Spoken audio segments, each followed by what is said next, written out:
Hello everyone, welcome back to Konus India. तो आज का हमारा क्वेश्चन है calculate factorial of a number. कहीं आपने पहले क्लास में पढ़ा होगा 10th में 12th में कि हम किसी भी नंबर का एक फैक्टोरियल निकाल सकते हैं। तो अगर आपको नहीं भी पढ़ा है तो हम पहले बात करते हैं कि फैक्टोरियल होता क्या है। तो बस क्या होता है फैक्टोरियल, अब मान के चलिए हमने माना कि 5 का फैक्टोरियल निकालिए, ठीक है। तो फैक्टोरियल जो होता है गाइस, आपको निकालने के लिए आपको क्या करना है, इसको 5 इंटू 4 इंटू 3 इंटू 2 इंटू 1, ठीक है। 1 ना भी इंक्लूड करो तो कोई फर्क नहीं पड़ता। एग्जैक्टली में 5 से लेके 2 तक आपको वो नंबर को मल्टीप्लाई करना है, ठीक है, माइनस कर करके, और आपको जो नंबर मिलेगा वही फैक्टोरियल होता है। अगर मैं कहूँ कि 6 का फैक्टोरियल निकालिए तो 6 का फैक्टोरियल क्या होगा आपका, 6 इंटू 5 इंटू 3 इंटू 2 इंटू 5, ठीक है, जो कि आता है 720। तो इसी तरह से आप उसको रिवर्स ऑर्डर में मल्टीप्लाई करते जाओगे और आपको जो आउटपुट मिलेगा वही बन जाता है उस नंबर का फैक्टोरियल, ठीक है। तो चलिए चलते हैं एक बार जुपिटर नोटबुक में और इसको एक बार लिख के देखते हैं कि किस तरह से हम इसका सोल्यूशन निकाल सकते हैं। तो गाइस हम ले लेते हैं यहाँ पर एक नंबर जिसमें कि हमने स्टोर किया है 5। अब हमें इस नंबर का एक फैक्टोरियल निकालना है। तो सबसे पहले गाइस हमें एक वेरिएबल लेना पड़ेगा जिसके अंदर हम रिजल्ट को बार बार सेव करने वाले हैं। मान लिया जाए मैं एक वेरिएबल लूँ यहाँ पर फैक्टोरियल के नाम का, इसमें मैं स्टोर करता हूँ 1। तो गाइस 1 क्यों? इसलिए क्योंकि हम किसी भी नंबर को मल्टीप्लाई करें अगर किसी भी नंबर से तो उस पर कोई फर्क नहीं पड़ता। आप 4 को मल्टीप्लाई 1 से करिए तो भी 4 रहेगा, आपको 3 से मल्टीप्लाई करिए तो भी 3 रहेगा। तो 1 से मल्टीप्लाई करने पर कोई फर्क नहीं पड़ता। तो ऐसे केसेस में जहाँ पर हमें टोटल करना होता है तो हम लेते हैं वहाँ पर 0। क्यों? क्योंकि 0 किसी भी नंबर में ऐड करने पे उस नंबर पे कोई फर्क नहीं पड़ता। उसी तरह से फैक्टोरियल में या फिर किसी भी नंबर को 1 से मल्टीप्लाई करने पे उस नंबर पे कोई फर्क नहीं पड़ता, ठीक है। नेक्स्ट, वैसे क्योंकि आपने 5 का फैक्टोरियल निकाला है तो आपको क्या करना है, तो वैसे हमें एक लूप चलाना पड़ेगा क्योंकि हमें नंबर चाहिए, 5 चाहिए, उसके बाद 4 चाहिए, उसके बाद 3 चाहिए, उसके बाद 2 चाहिए और उसके बाद हमें 1 चाहिए, ठीक है। तो इस तरह से हमें ये नंबर कहाँ से मिलेंगे, एक फोर लूप से मिलेंगे, ठीक है। चलिए चलाते हैं। तो वैसे आपकी मर्जी है, इस लूप को आप चाहे तो फॉरवर्ड डायरेक्शन में चला लीजिए या फिर बैकवर्ड डायरेक्शन में चला लीजिए, उससे कोई फर्क नहीं पड़ रहा। तो मैं एक काम करता हूँ, इसको हम एक नॉर्मल वे में ही फॉरवर्ड डायरेक्शन में ही चलाते हैं। यहाँ पर मैंने लिखा 4 आई इन रेंज। आपको कहाँ से कहाँ तक चाहिए लूप, 1 से लेके या फिर 2 से चला लो, आपकी मर्जी है। 1 से लेके और नम प्लस आप यहाँ पे प्रिंट करोगे। अगर आई को मैं प्रिंट करा के देखूँ देन यू विल सी 1 2 3 4 5 और यही हमें चाहिए। ऐसे ये रिवर्स भी तो हो सकता है। अब जरूरी थोड़ी ना, मल्टीप्लिकेशन पे भी कोई फर्क नहीं पड़ने वाला। अगर मैं कहूँ तो भाई या तो आप ऐसे कर लीजिए 5 इंटू 4 इंटू 3 इंटू 2 इंटू 1, या फिर ऐसे कर लीजिए 1 इंटू 2 इंटू 3 इंटू 4 इंटू 5। बात तो वही है। दोनों ही केसेस में यहाँ पर भी 120 आएगा और यहाँ पर भी 120 आएगा, ठीक है। अब गाइस एग्जैक्टली में ये होगा कैसे, इसको थोड़ा सा समझते हैं। तो यहाँ पर एक आपको छोटा सा लॉजिक लिखना है। मैं एक लाइन लिखूंगा यहाँ पर, factorial equals two factorial into I, ठीक है। अब इसका क्या मतलब होगा, इसका मतलब ये हुआ कि आपका जब लूप चलेगा, बस ध्यान से देखना, यहाँ पे थोड़ा सा कंफ्यूजन होता है बिगिनर्स को। तो अगर मैंने यहाँ पे ये लॉजिक लिखा है, मैंने लिखा है factorial equals two factorial into, तो फर्स्ट आइटरेशन की बात करते हैं। फर्स्ट आइटरेशन के अंदर आपने जो वैल्यू ली है फैक्टोरियल की वो 1 है। तो आपने किया है यहाँ पर फैक्टोरियल इंटू ये आई है गाइस, ठीक है, आई। अब आपने यहाँ पे लिया है कि फैक्टोरियल में सबसे पहले वैल्यू क्या है, 1 है, ठीक है, इंटू, और आपके लूप ने भी फर्स्ट आइटरेशन में यहाँ पे क्या दिया है, सबसे पहले 1 दिया है, ठीक है, 1 इंटू 1। और वो किस में स्टोर कर दिया आपने, फैक्टोरियल में, मतलब फैक्टोरियल की वैल्यू को ओवरराइड आपने कर दिया, ठीक है। अभी फैक्टोरियल के अंदर क्या है आपका, 1 आ चुका है। अब बात करते हैं सेकेंड आइट्रेशन की। अब सेकेंड आइट्रेशन में क्या होगा, लूप के अंदर आएगा आपका 2, ठीक है, ये वाली वैल्यू आएगी 2। अब 2 यहाँ पे जाएगा और आपने कहा कि दोबारा से ये लॉजिक चलेगा, ठीक है। फैक्टोरियल इक्वल्स टू, इसको फैक्ट लिख रहा हूँ गाइस और फैक्टोरियल लिखा हुआ है, डजेंट मैटर। अब यहाँ पर फैक्टोरियल इंटू आपने आई किया, अब आई के अंदर तो क्या है, अभी ऊपर से 2 आया है, फैक्टोरियल में पहले से क्या है 1 है, तो 1 यहाँ पे आ गया, ठीक है। और वापस से आपने क्या कर दिया है, उस फैक्टोरियल की वैल्यू को ओवरराइड। तो अब दूसरा इटरेशन फैक्टोरियल में क्या आ चुका है, 2 आ चुका, ठीक है। अब बारी आती है तीसरे इटरेशन की। तीसरा इटरेशन में तीसरा नंबर आएगा किसका, 3 का, और 3 भी यहाँ से स्टार्ट होगा, ठीक है। अगेन वही लॉजिक दोबारा से लिखा हुआ है, वहाँ पर लूप कब तक चलेगा, जब तक कि ये कंप्लीट नहीं हो जाएगा 5 तक। तो फैक्टोरियल इंटू आई वहाँ पर लिखा हुआ है। अब आई में पहले से क्या है, 2 है, इंटू फैक्टोरियल में क्या आया है आपकी बात, तीसरा इटरेशन में आपका 3 आया है, और वो किस में स्टोर हो गया है, फैक्ट के अंदर वापस से आपने स्टोर कर दिया है। तो इसका मतलब अब की बार उसमें क्या स्टोर हो गया है, 6, ठीक है।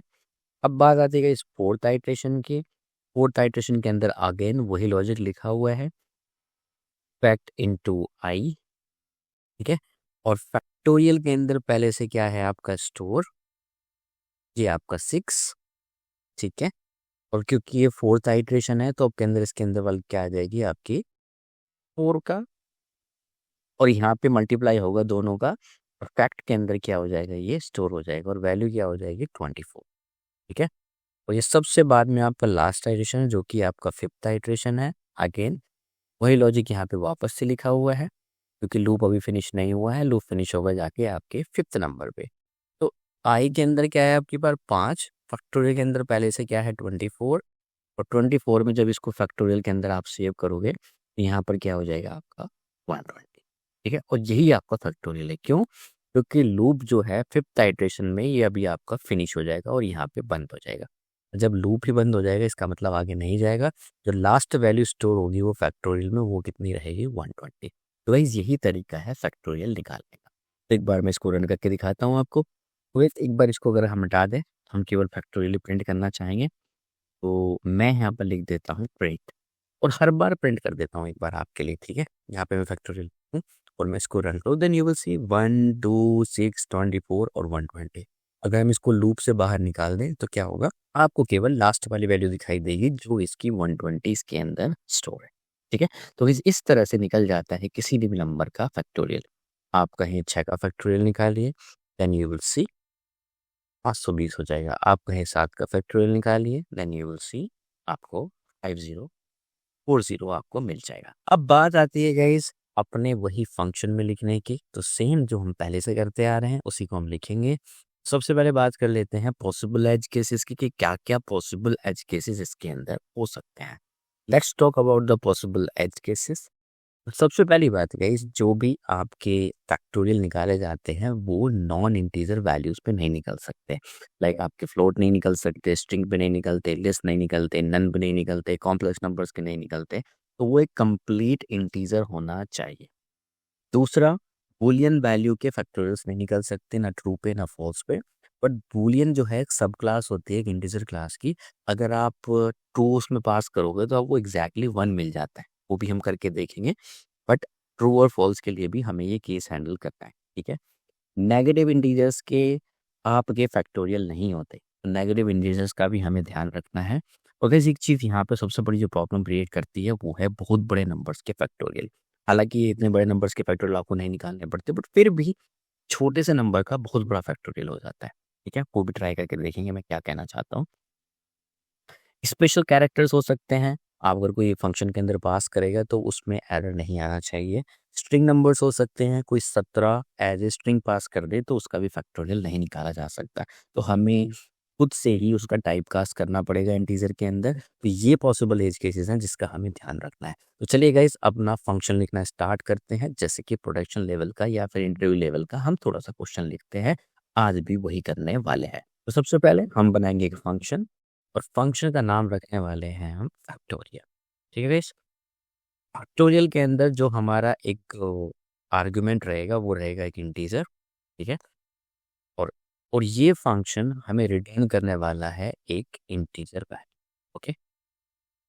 तो इस बात आती है इसकी डॉक्यूमेंटेशन की, जो कि हम हमेशा लिखते हैं, तो उसको एक बार मैं लिख देता हूँ। गाइस ये है डॉक्यूमेंटेशन, जैसे कि हम लिखते आते हैं अब तक फंक्शन के अंदर। तो सबसे पहले लिखा मैंने calculate the factorial of non negative integers, जो कि हमारा फंक्शन करता है। पैरामीटर्स इसके अंदर क्या जाएंगे, केवल एक ही पोजिशनल आर्ग्यूमेंट जाएगा इसके अंदर, जो कि एक नंबर होगा और वो एक इंटीजर होगा।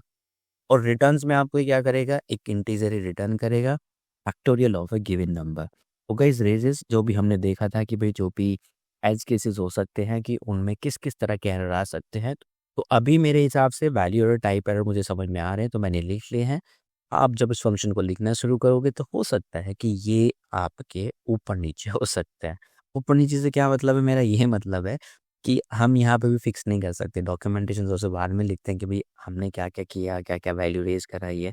जब एक फंक्शन लिखा जाता है तो तभी पता चल पाता है कि एग्ज़ैक्टली में हमारा फंक्शन क्या-क्या प्रॉब्लम क्रिएट कर सकता है, किस तरह से उसको हमें यूज़र को बताना है कि आपको कैसे ये हैंडल करना है, ठीक है?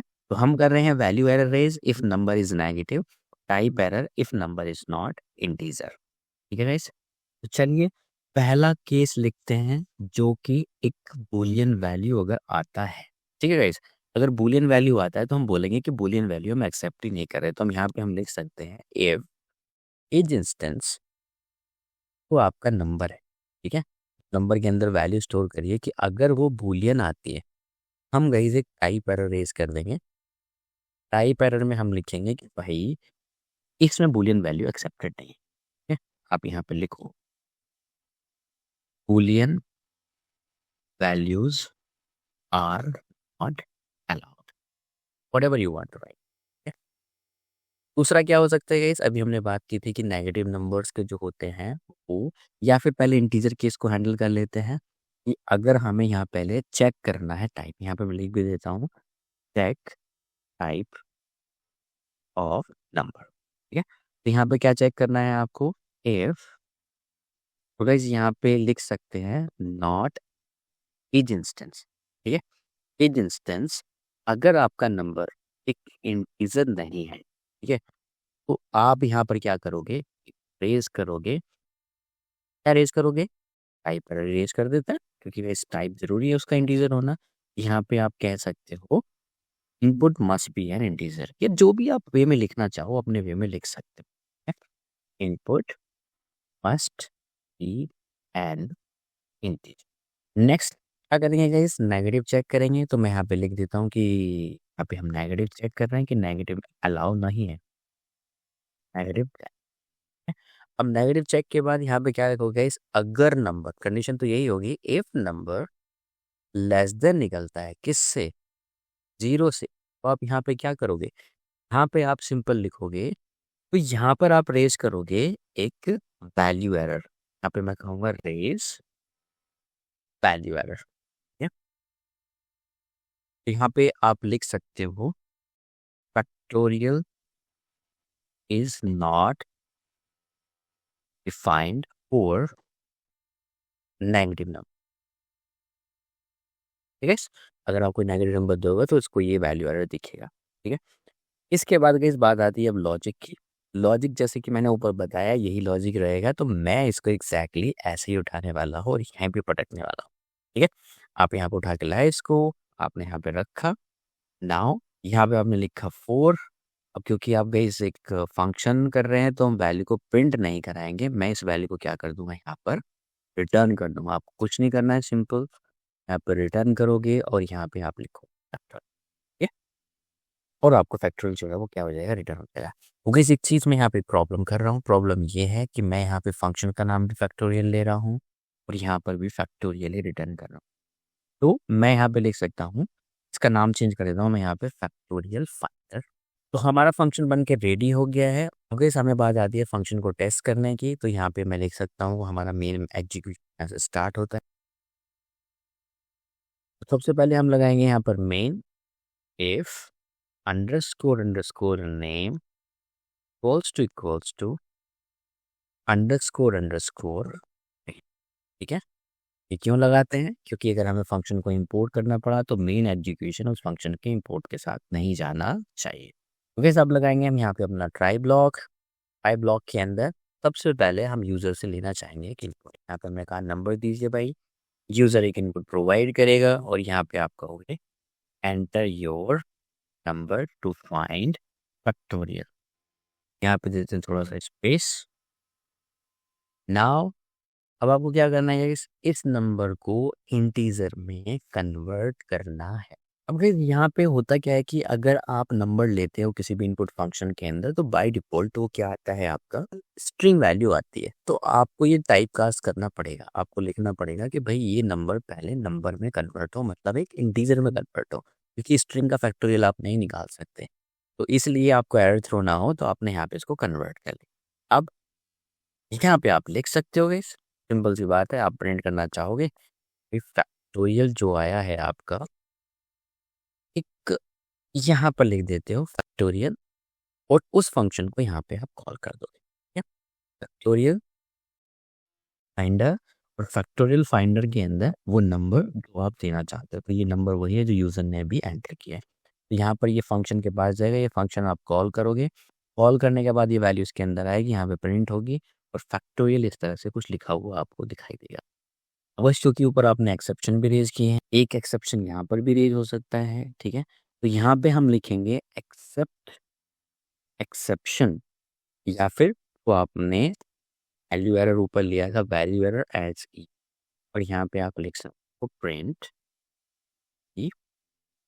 ऊपर गाइस हमने एक टाइप एरर भी रेज किया है तो हम उसको भी एक्सेप्ट कैच कर लेते हैं, और यहाँ पे लिखते हैं एक्सेप्ट टाइप एरर एज ई, और यहाँ पे हम लिख देते हैं प्रिंट.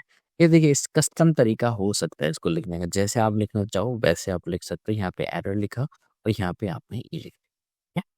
तो चलिए एक बार टेस्ट करते हैं फंक्शन को. फंक्शन आपने लिख लिया है, यहाँ पर रन किया हमने, फंक्शन हमारा रन हो गया है. सबसे पहले तो हम यहाँ पे देते हैं 5 का factorial, and you see factorial of 5 is 120. इसका टेस्ट करके देखते हैं. यस, अगर आप देखें यहाँ पर, अगर मैं थोड़ा सा बड़ा नंबर भी दे दूं देन देखोगे फैक्टोरियल आप पर काम कर रहा है. ठीक है, फैक्टोरियल की स्पेलिंग गाइस मैंने ठीक गलत कर दी है, बट इट्स ओके, आप इसको ठीक कर लेना. अब गाइस एक बार एक्सेप्शन भी कैच कर लो. अगर मैं यहाँ पे उल्टा सीधा कुछ इनपुट देता हूँ देन यू विल सी. आप चाहे तो गाइस जैसे कि ये आपको इनवैलिड लिटरल्स आ रहा है यहाँ पे लिखा हुआ, तो आप एक काम कर सकते हो, यहाँ पर अपना कस्टम दे सकते हो. यहाँ पर आप लिख सकते हो input must B positive number. ठीक है, जैसे आप लिखना चाहो. तो यहाँ पर जो मैंने उल्टा सीधा इनपुट दिया था, then you will see input must be a positive number. इससे क्या होता है कि आपको बेटर समझ में आता है कि भाई ये पॉजिटिव नंबर मांग रहा है तो इसको पॉजिटिव नंबर देते हैं. ठीक है, आपको कोई स्ट्रिंग वगैरह 5.5 तरह से देते हैं तो input must be a positive number. ठीक है, पॉजिटिव नंबर के बजाय आप यहाँ पे भी लिख सकते हो पॉजिटिव इंटीजर नंबर, क्योंकि पूरा पूरा होना चाहिए पॉजिटिव इंटीजर. ठीक है, आप यहाँ पे नेगेटिव देते हो तो वो भी यही है कि must be A positive integer number. तो गाइस आपने मोस्टली हैंडल कर लिए हैं सारे एज केसेस. अगर कोई दिक्कत आती है भी गाइस आपके दिमाग में आ सकता है कि भाई ये एज केसेस तो हैंडल हुआ ही नहीं, इट्स अप टू यू, क्योंकि आपका फैक्टोरियल निकाल के दे रहा है. तो क्योंकि एक एडवांसमेंट में कोई कमी नहीं होती, लर्निंग इज नॉट लाइक, आपको कभी ना कभी तो हो सकता है कि इसमें बहुत सारी कमियां हो सकती हैं. अभी भी मैं ये नहीं कह रहा हूँ कि this is a perfect, but interview के पर्सपेक्टिव से आप इतना भी लिखते हो that is more than enough.